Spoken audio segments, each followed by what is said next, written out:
Can you tell us about the journey, like how they figure out that this can be the mining site and they start exploring or something through online research plus maybe XYZ things? The success rate that you have seen for these companies when they look for the investors, they list their stock on the market and they go for exploration. So what, according to you, is the success rate? Trending materials or minerals.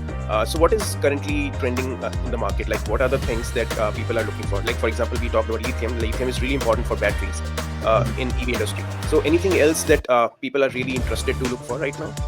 So iron mines in Indonesia have come up, and they were producing nickel using another technique, and it's not that refined. But now technology is improved, and they're able to refine it even more. And so even though they are pumping a lot of cheap nickel into the market, and the prices in Australia have fallen down. And so say the price falls below a threshold, a lot of the companies have to shut their mines down because now.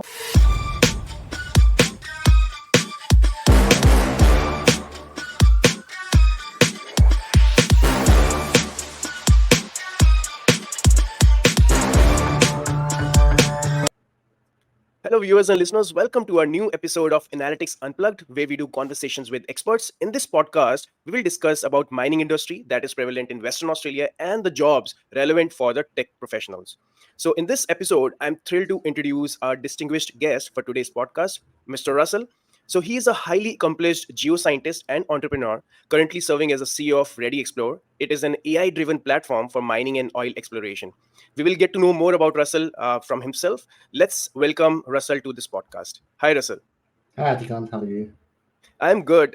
Thanks a lot for coming to this podcast. And definitely, everyone wants to learn more about mining industry and what's happening right now in this space and how RadiXplore is doing significant changes and how it is helping various companies in this space. So thanks a lot for coming in.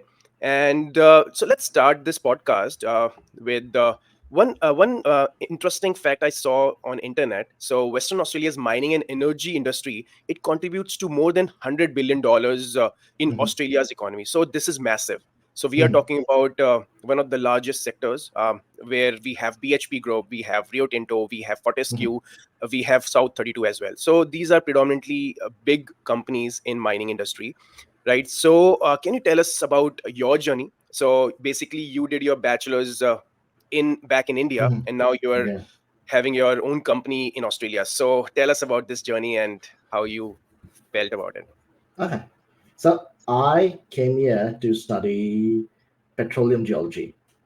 So back in say 2012, when I started studying, it was the start of the mining downturn, and I know there were no jobs. So the next logical step was go study something where there's jobs. So my course was a master's in petroleum geology and basin analysis. Took me 2 years, but during that time, I still wanted my master's thesis was actually related to AI, even though AI wasn't that popular. So I used something like neural networks to predict if there's organic content in the ground. So that's related to shale gas. So if you at that time there was a shale gas boom in the US and there was a lot of money going into it. So I thought that if I did something related to that, I might find a job.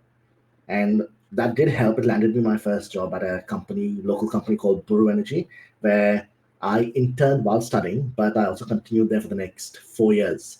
And at the end of 4 years, the oil and gas industry started tanking because of the oversupply of oil in the market, and that was my first redundancy. And then after that, I've had two more redundancies. But during my time as a geologist, I realized that 80% of the work I did was actually taking information from one type of file, putting it into another file, putting all that together, and then doing some interpretive work. So 80% of my time was spent doing data management work. And talking to other people, they had similar experiences. So geologists were spending most of their time doing data management, and it left very little time to actually do the interpretive work that they are trained to do. And they were doing all of that with something called structured data. So we call it structured because it's, say, numbers within formats like Excel, CSVs, and all these other things. And even though it's in a digital format, it's still messy and there's a lot of effort that's needed to take it out and put it into some sort of software that oil and gas companies use to make interpretations. But there are these other data sets that we call unstructured that are within, say, images, PDFs, legacy reports, or probably even physical files sitting on the shelf.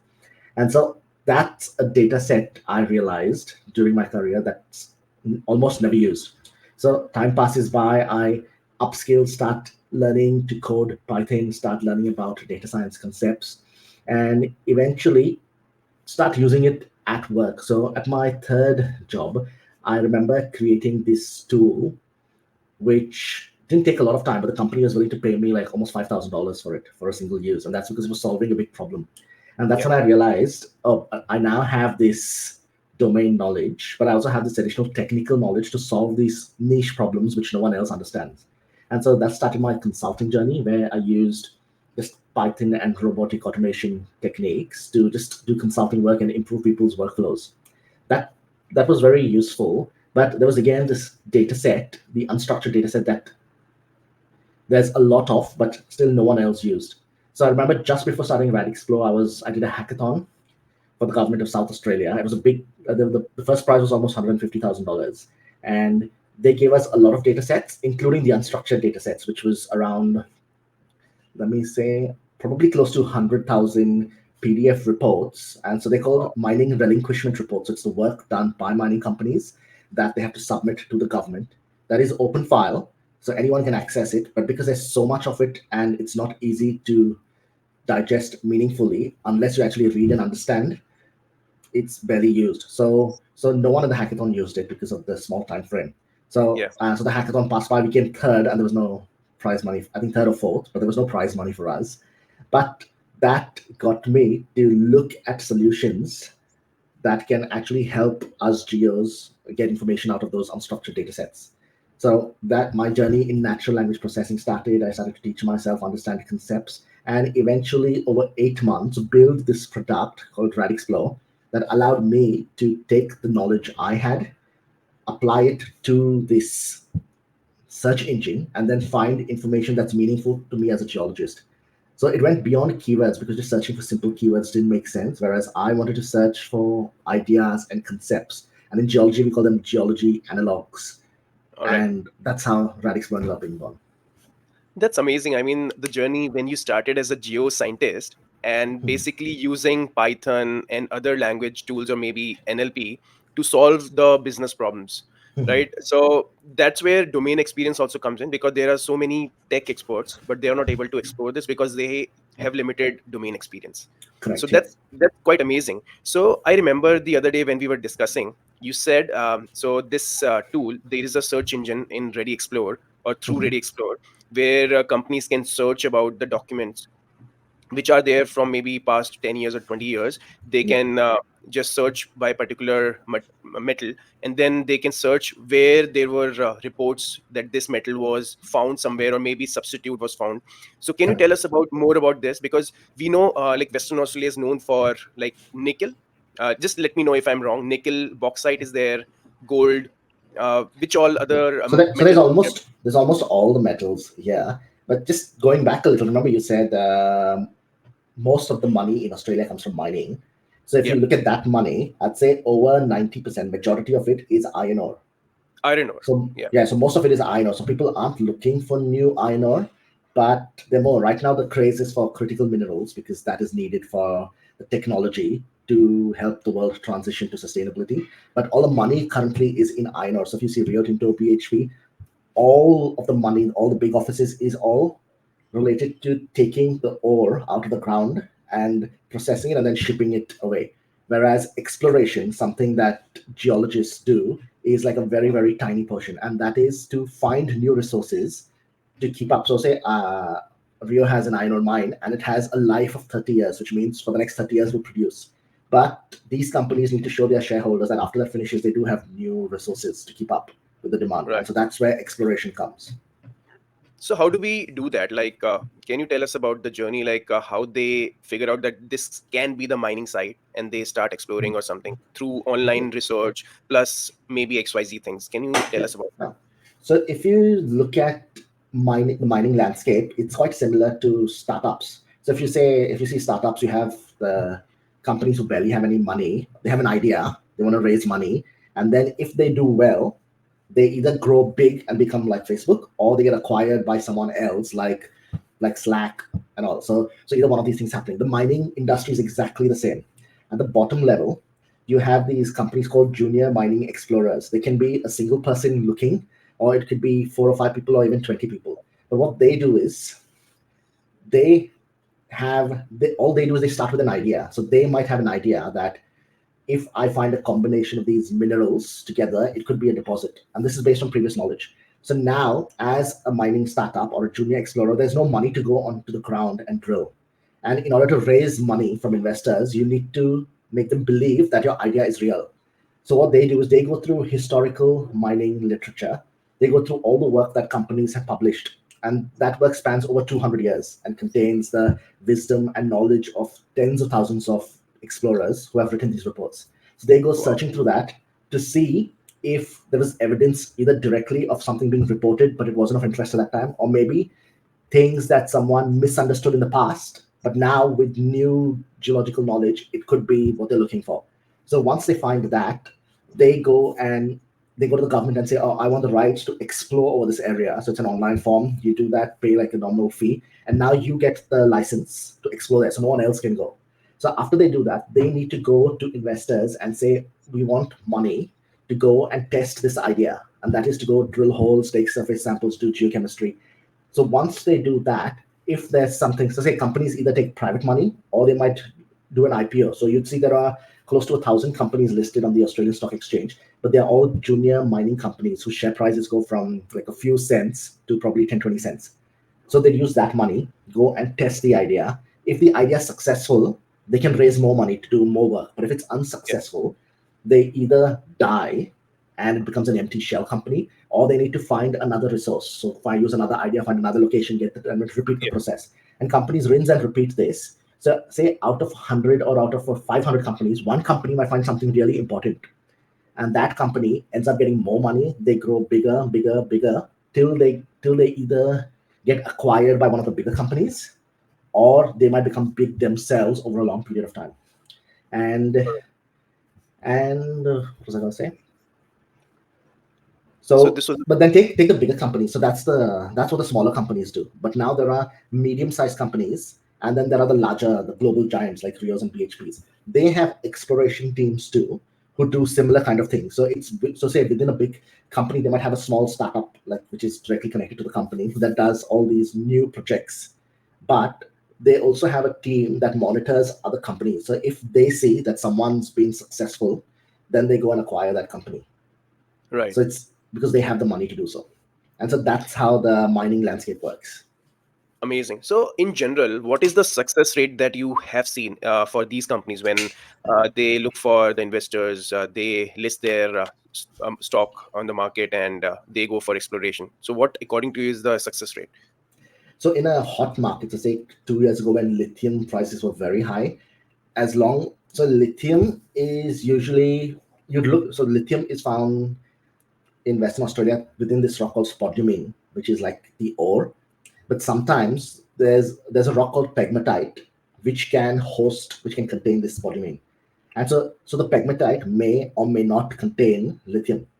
But I remember 2, 3 years ago, as long as you even found pegmatite on your ground, you can tell the investors, "Oh, I found pegmatite." And because there's so much money being waiting to, the market was so hot that investors would just put money into anywhere where they found pegmatite. And so if you checked the map, there was almost no new ground to peg because wherever there was pegmatite, companies used to go and grab it. But Right. out of that, majority of it might not contain anything. But right now, when the prices have cooled down, you would need, it all depends on the commodity on and how high the price is. So it's all because all these junior miners, they play in the space called speculation. So they'll release an announcement saying that we think that there might be this much. So no one Yeah. knows what's in there until you get everything out. So, is it like in retail investors can do invest on these kind of things? Like Yes, maybe any there is investor can do it. come again?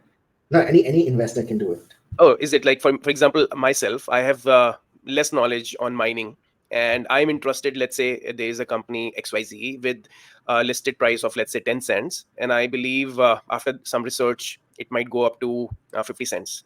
So I want to invest. Can I?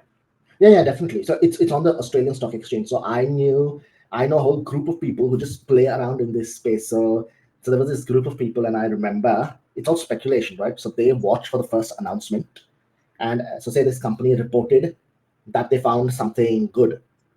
So Mhm. that's that initial. So it's very hot because they suddenly reported that. So these guys, because they are experienced traders and they know a lot about the mining industry, they know that there's nothing real significant, but they'll buy say $2,000-3,000 worth of stock, and in the next 15 minutes they'll sell it, and they've made 20-30% My God, yeah. because it goes up and then it goes up. So I made a mistake once when I was first introduced to that group. I saw all of them doing it, and I put my money. I put almost $6,000, Okay. and all of them sold within 10-15 minutes and made $2 to $3. I still have those two shares, and it's only worth $88 now. Yeah. And It's so like, these, so they know a lot about trading and all this. This was my mhm. first time trying this. So probably for me, because I'm so busy focused on the startup, I don't have time to constantly check the market, and I don't even know much. So maybe for me, something like those exchange trade funds or something lower risk is better. But if you have the time to do this, you can make a lot of money. All right. So in general, when we talk about the trending materials or minerals, so what is currently trending in the market? Like, what are the things that people are looking for? Like, for example, we talked about lithium. Lithium is really important for batteries Mhm. in EV industry. So anything else that people are really interested to look for right now? So I did. I remember getting this news article saying that gold's always hot. Maybe because India keeps buying so much gold. So I don't Yeah. know. But other than using gold for like ceremonies or religious things, I think gold's also used within electronics. So Yeah. yeah, so it is. So gold's always kept on increasing. It's never decreased that much. But I remember lithium. There's this website I remember seeing Hmm. where so nickel is doing really bad. And if you Okay. read about the news, it's all demand and supply. So Australia used to produce nickel, but now these Right. new mines in Indonesia have come up, and they were producing nickel using another technique, and it's not that refined. But now technology is improved, and they're able to refine it even more. And so Wow. even though it's so they are pumping a lot of cheap nickel into the market, and the prices in Australia have fallen down. And so say Yeah. the price falls below a threshold, a lot of the companies have to shut their mines down because now they're losing money pulling ore out from the ground. So they'll keep it shut till the price goes up again. Right. I mean, they have to justify mining because, of course, the process is really expensive, and if price go below the threshold, then you won't be able to meet up to the expectations. Yeah. Yeah. So when we talk about mining, and we predominantly think about Rio Tinto, BHP, all those companies. So what are the tech positions you have seen? I think you talked about many folks working on Power BI to do Mhm. visualization stuff. So Yeah. does it help in any of these things, or that is separate vertical? So, so if I talk about technology in mining, again, all of my experience and knowledge is on exploration, which is a Yeah. very tiny mining. So all Yeah. the tech jobs you see are on the other side of things. So I know several people at Rio Tinto who do Power BI, and which is why I think there's a lot of demand there because I think every team needs to create these kind of reports internally. And so because they are producing iron ore, they would want to optimize that process. And so I don't have enough knowledge on that side, but I know there are plenty of tech jobs on that side, and these type of tech jobs don't need that much of domain knowledge. Right. So yeah, so the So domain that is knowledge bit is just for exploration, for which there aren't as many as you'd think compared to the other side. right. Yeah. So when it was really interesting when you said you used Python to work on all those stuff, and you had this hackathon as well where you realized you have to work on unstructured data as well. So can you tell us more about it? Like how, like anyone who is a beginner who can brainstorm and think about that the way you thought in terms of Yeah. looking on the unstructured data or structured data in a way, like thinking of everything as a project and how to start and do step by step process. But if you think about that hackathon was very, very niche. So it'd be very difficult for, say, someone like yourself, unless you partnered with a geologist. So most of the teams you saw there were combinations of pure data science and geology, where the geologist tries to talk to the data scientists and they talk to each other, but many times they don't understand each other. So it helped Yeah. if you had both in one because you, yeah, yeah, it just helps. And plus, there's a third component called GIS, which is a whole different science. So geology Yeah. contains a lot of GIS things, and so luckily for me, because I worked in small companies, I had to do all the geology or the GIS myself. And the only thing lacking was the Python. So once that came into me, Yeah. it became a really good combination of things to have. But yeah, so say someone does want to do something similar, I would say rather than studying technology, you study the domain you're interested in. So it can be biology, chemistry, physics, and then you learn data sciences on your own or online, because I'd say data sciences is a tool that can enhance your domain experience. So it's very difficult, not impossible to learn the domain on your own. You can if you want to, but so whenever I see people doing their masters in data science, so nothing related to you, but I always recommend you do it in the domain, and then you can learn data sciences yourself. Yeah, I mean, this is a good way. I mean, data science is something which you don't need a formal education for. I mean, if you are really focused, you can study online. You have so many Mhm. YouTube resources, or you have many paid courses from Google and etc. etc. Yeah. But domain is hard comparatively to learn online. But in general, Mhm. if someone wants to learn about geoscience and is interested to study about it, is it possible without formal education? Like if he or she can study this? It's rare. I'll be interested to see if you can find even one person who's interested in studying geology themselves. But I have a very, like, one of my close friends. He was like a topper in my school. He was way ahead in geology compared to anyone else, and that's because he used to like geology and he used to do it. Read a lot about read a lot of geology books in school, like Yeah. because he's interested and he used to go around searching for minerals himself. So he's still a good friend. By the way, he's now working as a banker. All So right. he was a topper in our class in Xavier's. He got into IIT for his masters. He topped IIT, and then after that, he got a job with Shell, which was Yeah, also like a top. So he's probably started off at a salary higher than everyone else. of But course. Yeah. then I think the industry tanked at the same time. He was offered like a role in data management, but he didn't like that, obviously. And Yeah. then I don't know, he did a few other things, ended up moving to Canada. And in Canada, I think he works for a bank, but in his bank, he has to do research work on something related to renewable energy. So it's still All right. connected to the field, but he's Yeah. not doing geology. And even though he liked geology, I would like he was the one person me and all of my classmates would think would be in geology. Right. And he pivoted his career, and you are in geology now. No, no, so I'm still not in geology. I'm more a software developer. So Okay. say I stopped doing RadiXplore, I would work as a software developer. All right. Yeah. That's amazing. Like how we understand what is more interesting and which is of strength to us, and then we pivot our career that way. Mhm. So, but in general, like let's close this podcast on uh, talking about RadiXplore. So, can you tell us more about RadiXplore? What all it has done, or what all it can do for Mhm. the people in research or anything else?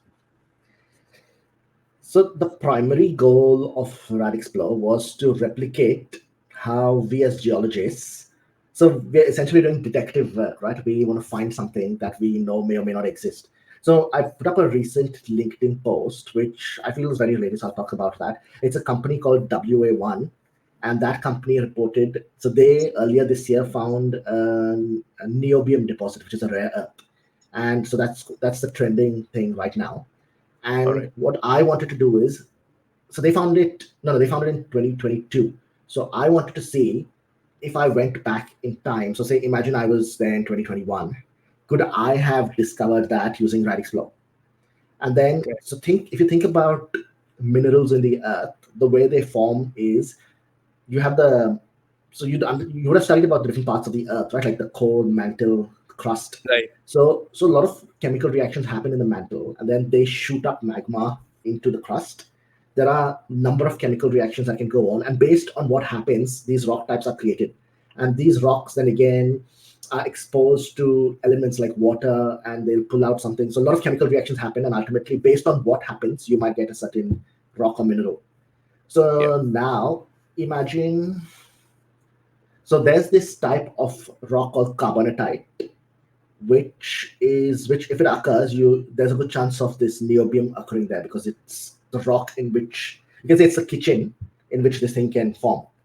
But I think there was no. So when I went back, so the way I can go back in time using RadixPlore is I can say, don't show me any new reports. I only Right. want to see the latest reports released before that company found it. So I went back in time and I wanted to see if there were these carbonatites, and I couldn't find anything. So obviously, no one found it. But then doing a lot more research into how niobium can be found, there was this research which says that there's a rock called lamproites, which usually people find to find diamonds.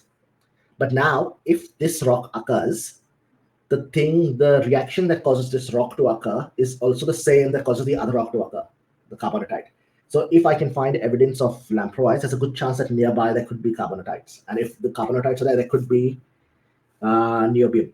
So now, because I have RadiXplore, if I want to test say someone didn't have RadiXplore and they wanted to test this idea, they would have to go onto the government website, find which reports exist over the area they want to look for. So they can't obviously, they can download everything, but it's like over 100 gigs. Yeah. But say they download it over an area that they are interested in, then they'll have to unzip it. There'll be these PDFs of scanned images of reports.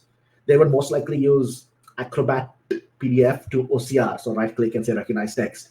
And that would take quite a lot of time, and it's not as good because these are very old documents. Some of them are handwritten, most of them are typewritten for quality ones. But then they would press Control and F and try to search for keywords, but most likely they wouldn't get saved. Even if they did find it, it's difficult to figure out where on the ground that is. Now the next thing they might do is, so the only thing that makes sense is you go through the reports, read it until you find information. But now while reading, you might read 100 pages and then you might forget something that you found on the first page. So there's no way to link things up. So at RadiXplore, we wanted to solve all these things. So what we did is we applied our own OCR, which is much better than the other techniques. But we also created this Geo AI that can understand geology. It can search for minerals, but even if it's misspelled, you can search for it. Say you're searching for an idea, say you're searching for 3 or 4 words next to each other. You could search for different ways in which the author would have expressed those words. So different kind of things to replicate human behavior. And what we also did is we geotag every document to its approximate location on the map. Now what I wanted to do is I wanted to search. So I created this, I put my idea into a query. So I wanted to look for lamproites, and if lamproites, I wanted to see if there was anything else found. So I put that in, and in a second, it goes through the entire, say, 8 or 10 million pages, creates a heat map on the map to show which documents contain my idea. So now on the ground, I can see there are these blobs that light up. So I can zoom into the area where that company WA1 had reported it. And I see there are positive results on the heat map. So now I can draw a box over that heat map and say, show me the corresponding documents where that idea was found. So it shows me the documents. I can open it to the exact page where the document is found, and then I could see that there are these there are these lamproites reported at that time. And so this is the detective work. So now that I found lamproites, and I know that this company, WA1, has reported a positive success. So now there's this relationship between me finding this rock and there's a positive result because a company has already found this deposit. So now so if I can find this combination in other areas, could it also be a deposit which no one's thought about? So that's what companies would do. So, but to do it manually would be impossible. But now because I have this tool that's digested everything, I can, in another second, go to the other areas that I've highlighted, see what companies have found, and maybe I might find evidence in the report that no one has thought about looking for carbonatites there. And then based on that, it could be a conducive ground to peg. So this is an example, yeah.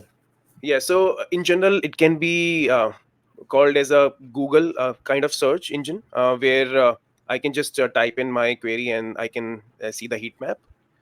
Yeah, I call it a little more than, so it's a combination, say, of Google search, Google Maps, Google Images. So say now I found this area where I found this rock, but sometimes it might not be written in text. It might be a map which someone has drawn.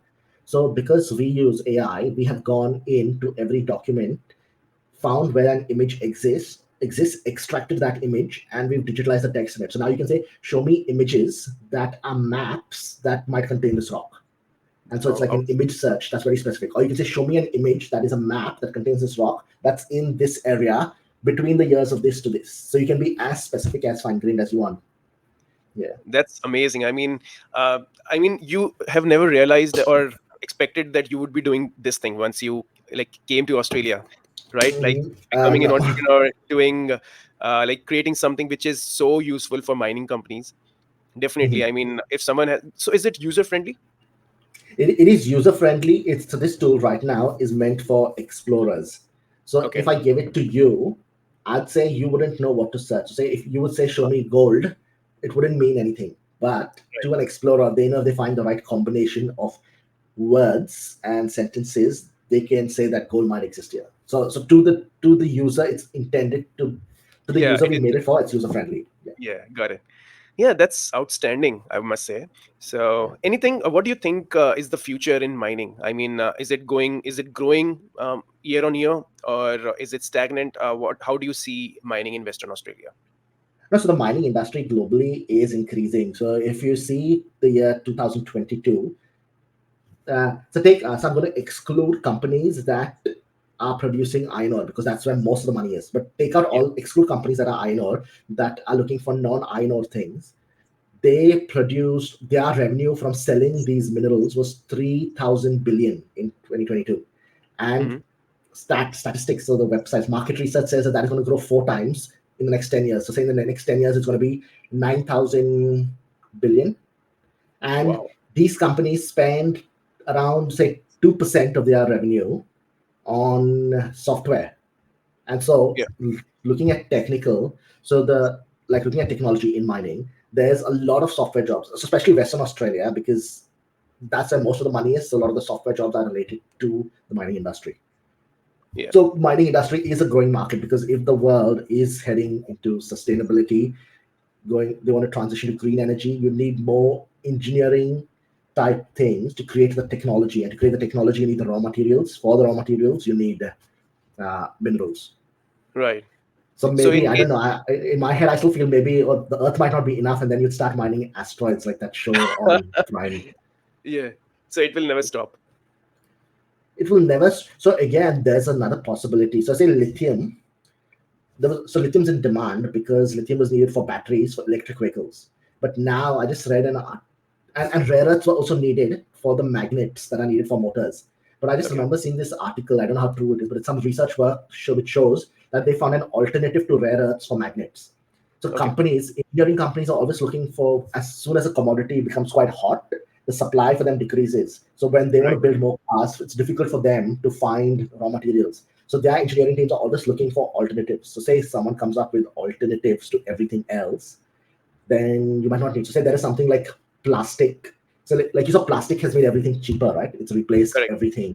So if some synthetic thing appears which you can take seawater and then convert it into this material, or you can take Yeah. something that's abundantly available, convert it into a material, and that's useful for everything, then there won't be.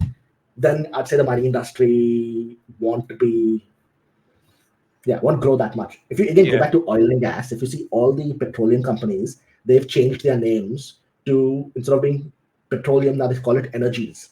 So all of Correct. them, and that's because there's there's already enough. They say there's enough oil and gas resources that they don't need to find more. So for these companies to survive, they need to transition their business model. Yeah, they're So already they exhausted. so they have started putting a lot of money into things called carbon sequestration, where they say we have drilled oil and gas wells. Now these wells are sitting empty with water. Can we take the excess carbon dioxide from the earth, which is causing global warming, and inject it into these wells and store them there? So that's one thing that's where a lot of money is, and they call it CCUS, carbon storage and sequestration. Okay. Then then there is this alternate fuel. I don't know if you've heard of it, called hydrogen, which everyone says, oh, we can use hydrogen to power trucks, hydrogen to power cars. So one Hmm. of the ways of producing it is through electrolysis. So you take solar, electrolyze water, and split it. But a lot of these petroleum companies are saying there's a lot of naturally occurring hydrogen within oil and gas wells. So they're looking to mine those. See the company that I worked for, Buru Energy, right? So when I used to work for it, the share price was $4. Now it's less than 10 cents. Oh But my God. they have created they've diversified their resources. So they have a CCUS company, they have a hydrogen company, and they also have a minerals company looking for minerals in oil and gas areas. So something where no one else has looked for. So their core business is getting oil out. They know they need to diversify Yeah. to stay alive. That's amazing. The depth of understanding you have on geo and all those stuff is amazing. So I think that's it. Thanks, Russell, for coming on this podcast. And No, thanks for having me. truly it was really wonderful to learn more about mining, how it is going in Western Australia, and truly um, we can learn so much about it. And definitely for beginners who are looking for jobs, maybe they can think of combining data science with the geo or such domains in mining so that they can get jobs because it's a growing field in Western Australia at least. Yeah. So I'd say don't combine it with geology. combine it with the other parts of mining. So you want to understand geology, but understand All right. the whole mining process. So I don't understand the non-exploration side of mining that much. So if they understand that, it would definitely help in jobs. And if you're talking just from a job point of view, I feel what a lot of the students lack is that work experience. So if they can't find work, so at university you'll do a lot of things. You'll create models, but you'll use Jupyter notebooks to do it. And but what students end up doing is they create things, but it's not ready for the industry. So what I always recommend to them is you take what you've created, deploy it. You have Streamlit now where you can deploy your apps. So try to take what you've done. So for example, the I don't know if they still teach that, but for in data sciences, if you see classification, they have the iris thing where you classify the petals. So Right. that's good too, but maybe find an industry use case. Go and talk to people in say mining. Say, or do you have photographs where you want to segregate one thing from another? Find the data is available everywhere. Apply the same model used for the iris on that. Deploy Right. that model in Streamlit and tell people on LinkedIn, "Oh, I've created this." Now you can test your own things. That itself will get you a job. Exactly. So it is more application based rather than just finishing on Jupyter. That's like Correct. theory. Yeah. Because That's everybody has this theoretical knowledge, nobody is applying it practically, and that's what is true. more important. And yeah, you correctly mentioned Streamlit. So it's a very good platform where you can create your own apps. So once you have used Python or any other code, just publish and create your own apps. So that's amazing. Yeah. Yeah. And All again, right. a lot of people are using Streamlit. If you AWS has a lot of free resources. If you can even add AWS, then you're even more valuable. Yeah. True.